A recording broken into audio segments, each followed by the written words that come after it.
हाँ, जय हिंद बच्चों। आज हम करने वाले हैं linear equation in two variable का question, case study based question. ये हमारी क्लास 10th की मैथ्स का 3rd चैप्टर है। तो चलिए शुरू करते हैं इस क्वेश्चन को। Case study question 1, a test consist of true और false questions. 1 mark is awarded for every correct answer while 1/4 mark is deducted for every wrong answer। इसका मतलब एक टेस्ट में जब बच्चा सही आंसर देता है तो उसको 1 नंबर मिल जाता है, और जब वो गलत आंसर देता है तो उसका 1/4 मार्क्स, 1/4 नंबर कट जाता है। A student knew answers to some of the questions, rest of the question he attempted by गेसिंग।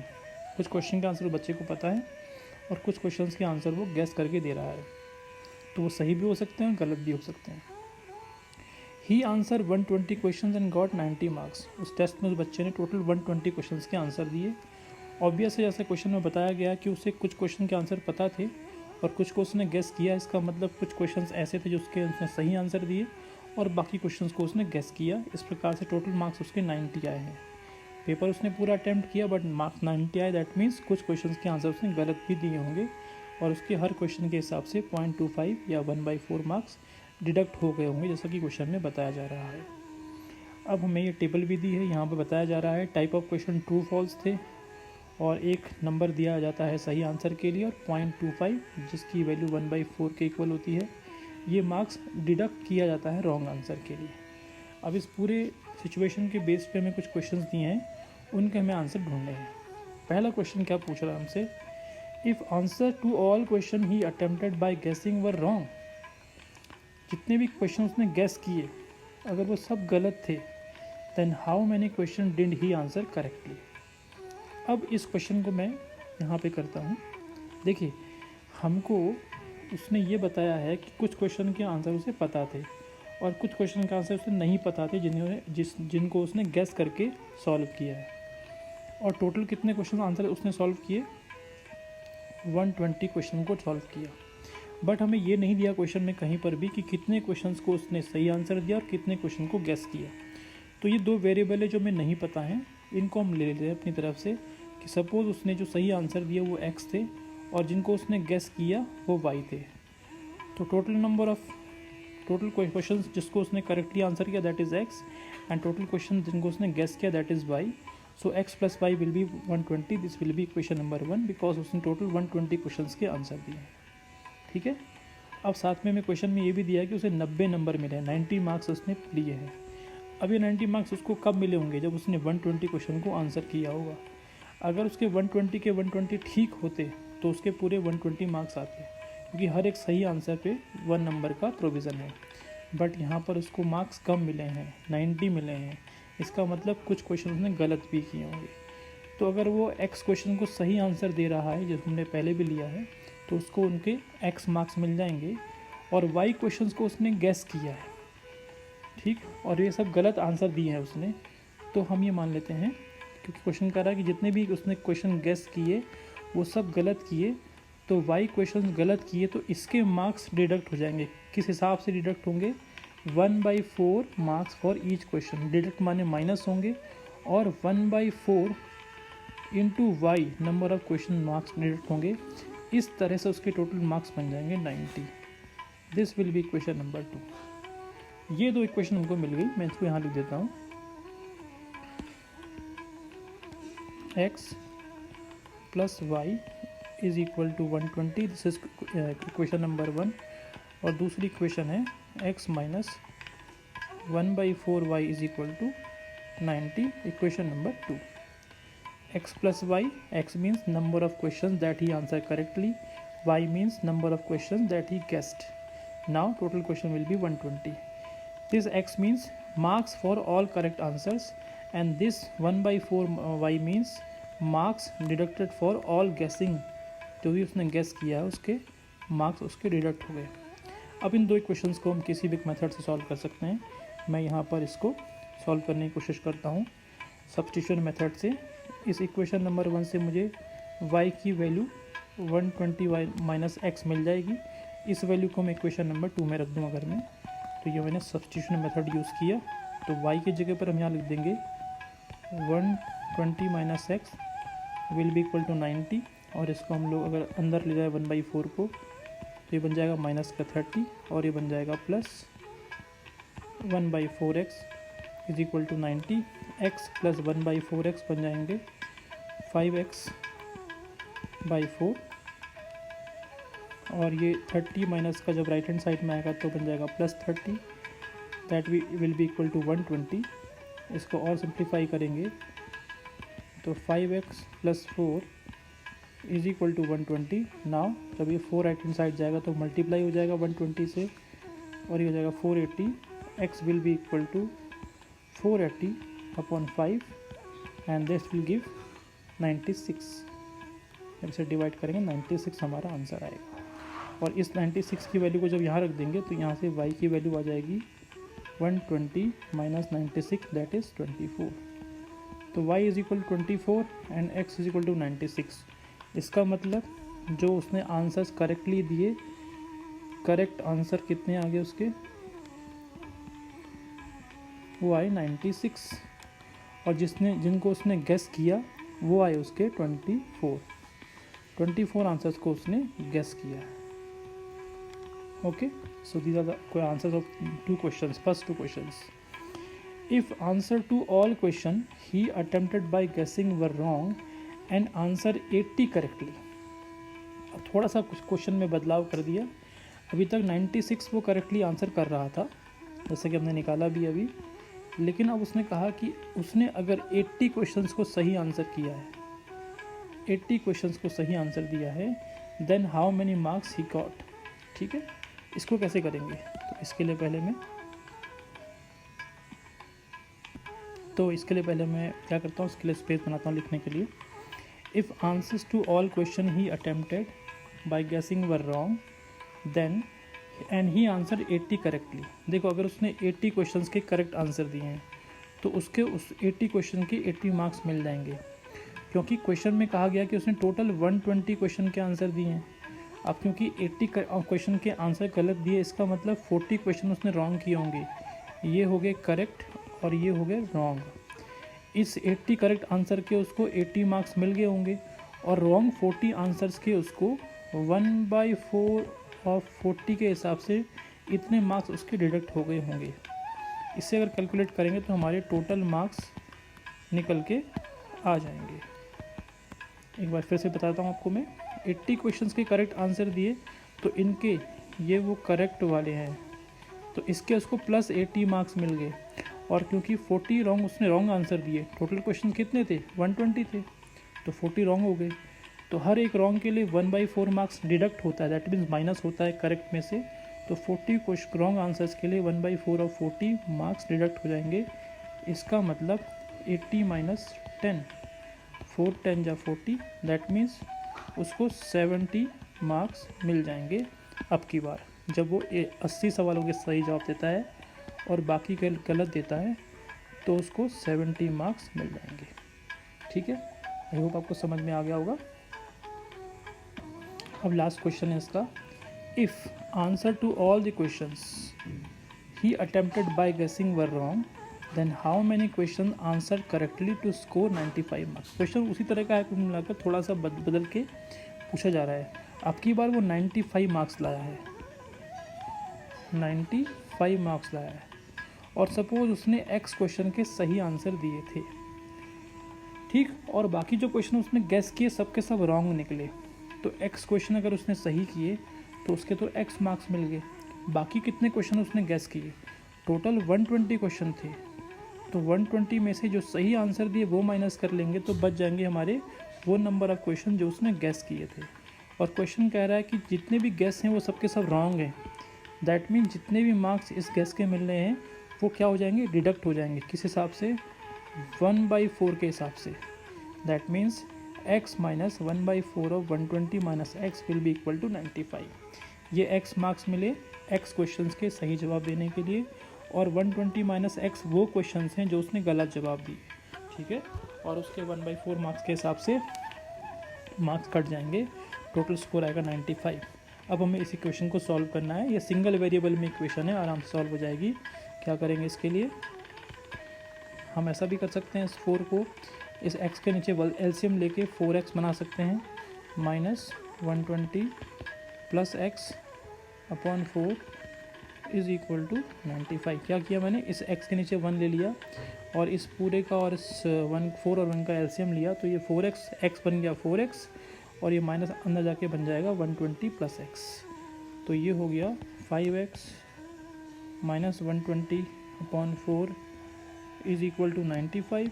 अब इस 4 को उधर ले गए तो ये हो जाएगा 5x minus 120 is equal to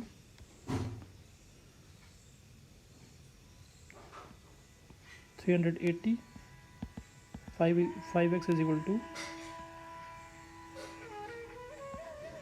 380 plus 120 और ये हो जाएगा 500। तो यहाँ से x इज इक्वल टू आ जाएगा 100। इसका मतलब उसने 100 क्वेश्चंस के करेक्ट आंसर दिए और 20 क्वेश्चंस के गलत आंसर दिए। हमें क्या पूछा गया था, हमें पूछा गया था कि how many question he answer correctly, so 100 questions he answer correctly. तो ये 4 आंसर हो गए इन 4 क्वेश्चंस के। पहले क्वेश्चन का आंसर है 96 करेक्ट आंसर्स, दूसरे क्वेश्चन का आंसर है 24 करेक्ट आंसर, तीसरे क्वेश्चन का आंसर है 70 मार्क्स एंड लास्ट क्वेश्चन का आंसर है 100 क्वेश्चंस। तो आई होप आपको ये सवाल समझ में आया होगा। अब हम आगे बढ़ते हैं अपने नेक्स्ट क्वेश्चन पे, जो कि हमारा case study based second question है। Now what does this says? This case study based question says that Amit is planning to buy a house and layout is given below. The design and the measurement has been made such that areas of 2 bedroom and kitchen together is 95 square meter. देखिए ये उसके घर का layout plan है और इस layout में हम देख सकते हैं उसने 2 बेडरूम बनाए हैं अपने। ये पहला बेडरूम है, ये दूसरा बेडरूम है और एक लिविंग रूम बनाया है इस तरह से, साथ में एक किचन है। इन 2 रूम के बीच, किचन और बेडरूम के बीच में एक बाथरूम भी बना है। अब इसकी मेज़रमेंट क्या है इसको देखते हैं हम लोग। तो मेज़रमेंट को ध्यान से देखना क्योंकि यहीं पर हमारे वेरिएबल और इक्वेशन इंट्रोड्यूस होती हैं। इस पूरे बेडरूम, इस पूरे लेआउट प्लान का जो ये वाली साइड है, अगर इसको टोटल देखें तो ये 5 + 5 + 2 दैट इज़ 12 मीटर है, जिसमें से पहला 5 मीटर बेडरूम में, ये 5 मीटर बेडरूम में और ये 2 मीटर के बीच में गैलरी बनी हुई है। वहीं दूसरी ओर इसकी जो लेंथ है, इधर से ये x है, फिर यहाँ पर ये 2 मीटर का और ये फिर y मीटर का ये वाली साइड है। ठीक है, अब हमें इस क्वेश्चन में क्या क्या चीज़ें पता है। अगर हम ध्यान से देखें और एक हिस्से का अगर अलग अलग हम लोग एरिया निकालें तो हम देख सकते हैं कि जो बेडरूम का एरिया है ये कितना आएगा। देख सकते हैं आराम से, इसकी लेंथ x है और इसकी विड्थ 5 है, तो 5x मीटर आ जाएगा।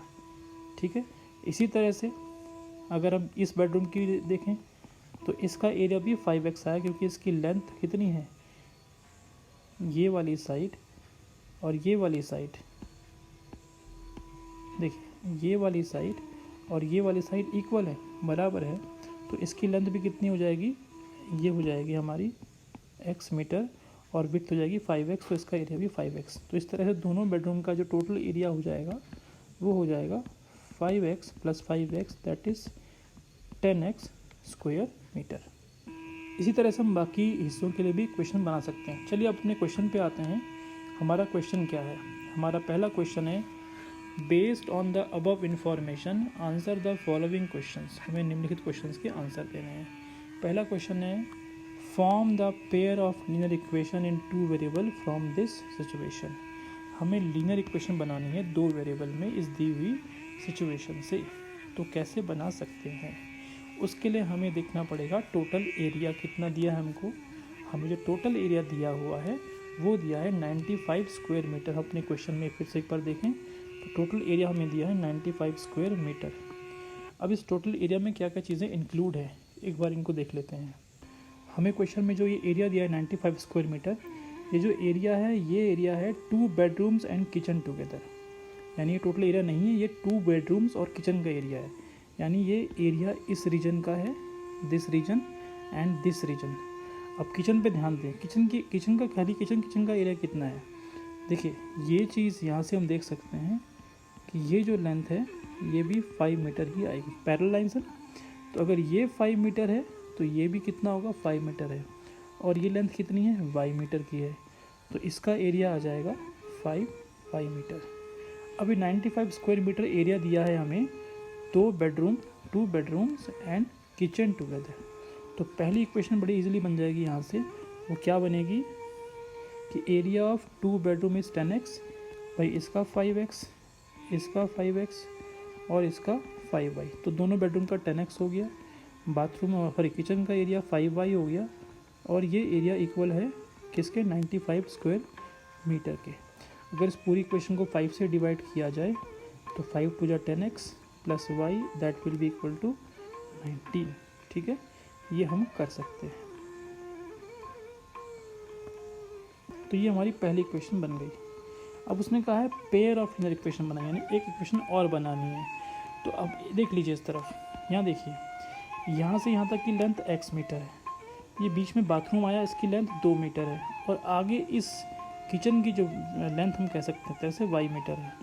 तो यहाँ से लेकर यहाँ तक टोटल लेंथ कितनी हो गई, ये हो गई x प्लस 2 प्लस y, और ये लेंथ क्योंकि रेक्टेंगुलर शेप में है तो ये लेंथ 15 मीटर के इक्वल होगी, जो कि इसके अपोजिट साइड है। x plus 2 plus y, x plus 2 plus y will be equal to 15 meter. और थोड़ा सा इसको सिंप्लीफाई करें, यानी variable part left hand side में रखें, तो इस तरफ बन जाएगा 13।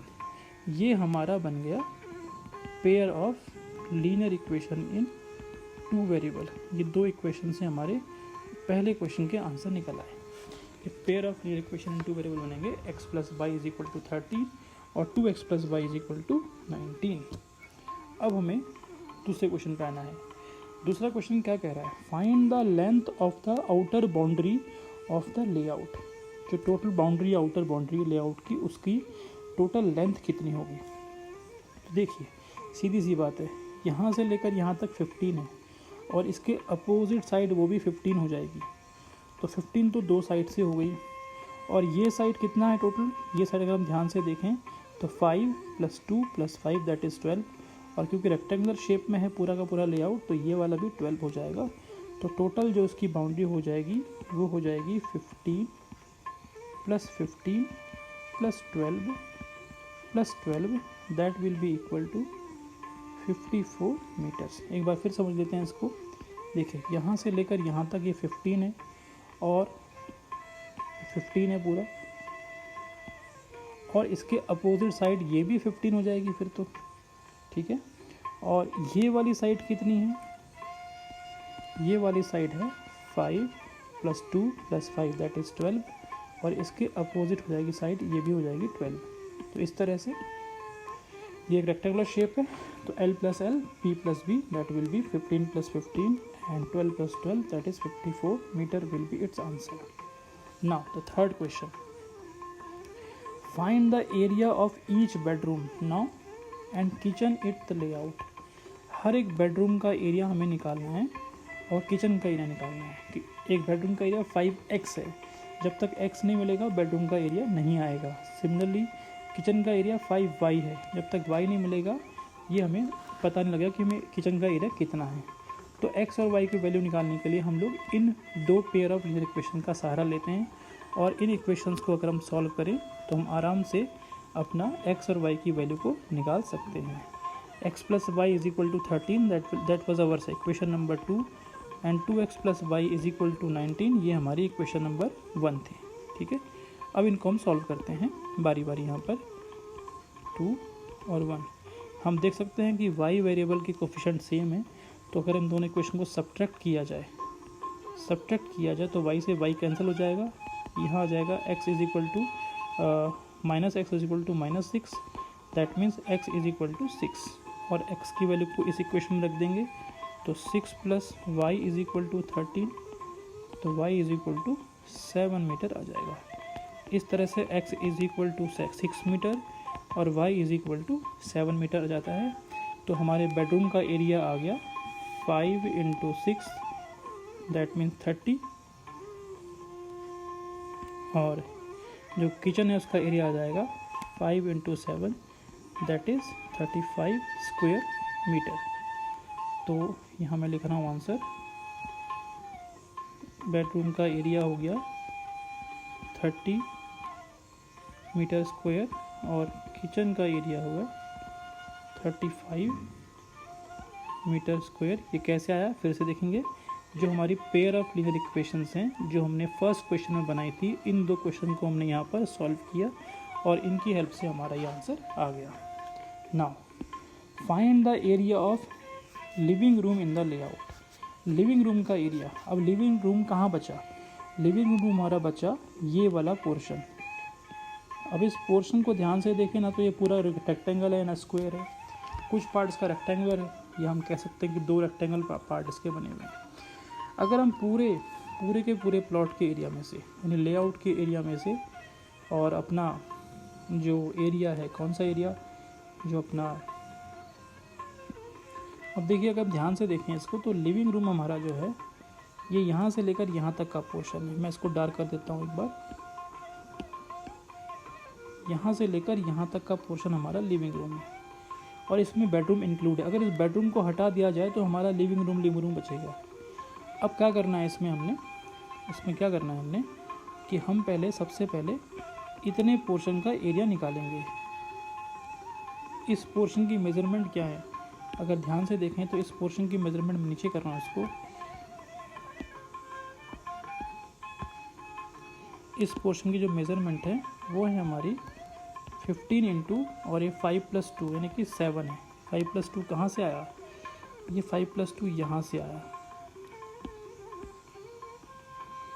यहाँ से लेकर यहाँ तक ये हमारा 5 + 2 है। ये देखिए ये 2 और ये 5 + 2 हो गया ना, तो 5 + 2 है। तो ये एरिया कितना आया? ये एरिया हमारा आया 105। और इस एरिया में से अगर बेडरूम का एरिया माइनस कर दिया जाए तो हमारा केवल लिविंग रूम का एरिया बच जाएगा, that will be 75 meter square. तो इसका एरिया हमारा हो गया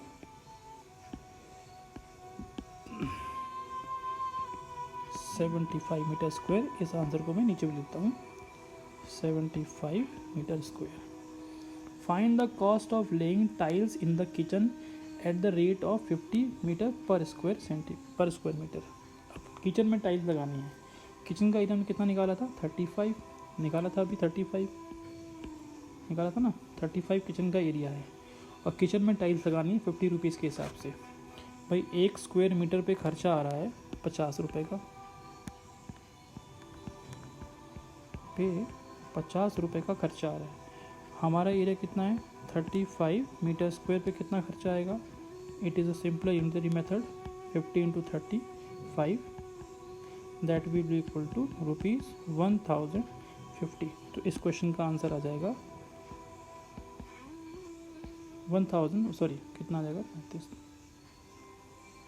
नहीं, सॉरी इसका आंसर आएगा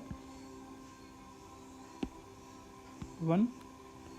1750 क्योंकि हमें 50 से मल्टीप्लाई करना था ना कि 30 से, तो इसको हम 50 से मल्टीप्लाई करेंगे तो ये बन जाएगा 1750। तो ये इसका आंसर।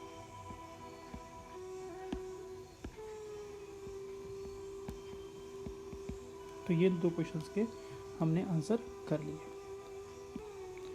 तो आज हमने 2 क्वेश्चंस को डिस्कस किया। आई होप आपको ये सवाल समझ में आए होंगे। आप कमेंट सेक्शन में जाके अपने कमेंट बता सकते हैं और इसी तरह से वीडियोस देखते रहिए, तैयारी करते रहिए, पढ़ते रहिए। Enjoy learning. Thank you.